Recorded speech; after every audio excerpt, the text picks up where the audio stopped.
Ma'am किस तरह का प्रोग्राम रखा गया था, क्या है मामला? जी देखिए, ये कार्यक्रम तो नहीं है। कार्यक्रम तो अगर सही मायने में देखा जाए तो प्राइम मिनिस्टर मोदी जी की देन है।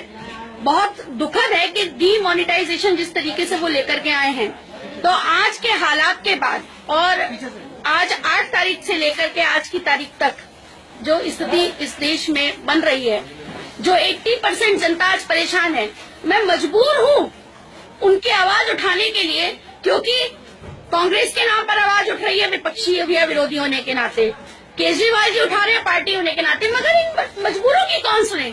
आज आंखों में आंसू भरा बुजुर्ग बैठा है, माएं बैठी हैं, बुजुर्गें बैठी हैं, जिनके लिए जीने का सहारा नहीं था, जिनकी 100, 200, 500 या 800 रुपए पेंशन थी, वो ले जाने के लिए उनके पास घर में कोई है नहीं। यहाँ पर वो महिलाएं मौजूद है और मैंने आपसे उनको रूबरू करवाया।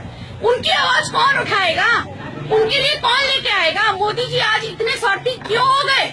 आज हिंदुत्व तो भूल गए। आज गौरक्षकों को उन्होंने फर्जी करार दे दिया 80% अकॉर्डिंग टू हिम। हिंदुओं की जब शादियां शुरू हुई उससे जस्ट पहले आपने डिमोनेटाइजेशन को आप लेकर के आ गए। आपने सर्जिकल स्ट्राइक जैसे महत्वपूर्ण मुद्दे को, शब्द को, जो कि सेना की शान है, जिसमें एक कमांडो जो है वो कम से कम 1000 सैनिकों के बराबर होता है और वो जानते अपने हथेली में जान रख करके वो कार्य करता है, उसे सर्जिकल स्ट्राइक कहते हैं। और आपने और बीजेपी वालों ने उसे मखौल बना दिया। आपने सर्जिकल स्ट्राइक को एक इतना मखौल बना दिया। क्या नोटबंदी में मोदी जी ने कौन सी हथेली पर जान रख के ये कार्य किया? मुझे समझ नहीं आ रहा। मुझे वो एक्सप्लेन करें कि उनका कौन सा जान हथेली पर रखे और उसको सर्जिकल स्ट्राइक मखौल हो गया। आज इस देश के आम अनपढ़ आदमी तो कह रहा है सर्जिकल स्ट्राइक कर दूंगा। अब तो सर्जिकल स्ट्राइक होगी। घर में लोग अट्टहास कर रहे हैं, क्या ये उचित है? ये तो सेना का अट्टहास है, सेना पर प्रहार है, उसकी अस्मिता पर एक बहुत बड़ा मजाक है।